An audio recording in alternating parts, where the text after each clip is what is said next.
Это семена красного дуба. Мы их в этом году собрали на семенном участке. После определения участка сотрудники Назрановского лесничества и лесопожарного центра, предварительно обработав почву, приступили к посеву семян твердолиственных пород. Для каждого вида сеянцев разбили по плану и разграничили свой собственный участок и установили таблички с наименованием сорта и вида. Вначале посадили семена красного бука и липы, следом белой акации и сосны.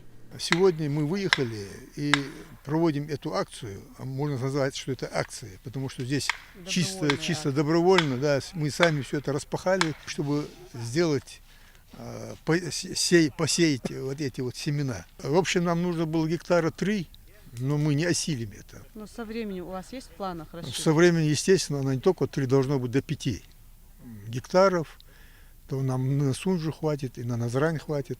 Если посев семян произвести густо или на слишком большую глубину, всходы могут получиться редкими или слабыми. Поэтому рекомендации специалиста на месте посадки являются важной составляющей. Да, Что липы, вы сажаете в данный момент? липа, ясень, семена.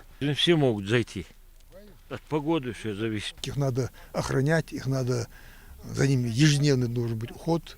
Преимущество посадки осенью – отличная приживаемость. Значительный запас влаги помогает растениям освоиться на новом месте и закалиться. Пережить первую зиму семенам помогает также правильный уход и дозированное внесение удобрений. Получить первые саженцы из семян лесных растений ценных пород планируется уже через 2-3 года.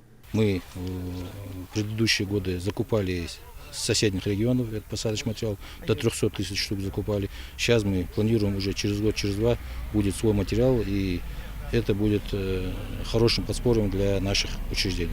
Идея возрождения собственного питомника за счет регионального бюджета появилась сравнительно недавно.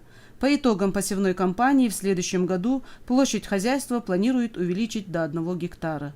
Создание питомника позволит обеспечить посадочным материалом не только работы по лесовосстановлению, но и даст возможность получать доходы от ее реализации. Молдхан Далакова, Ахмед Исмурзиев, Мадина Марзиева, Вести Ингушетии.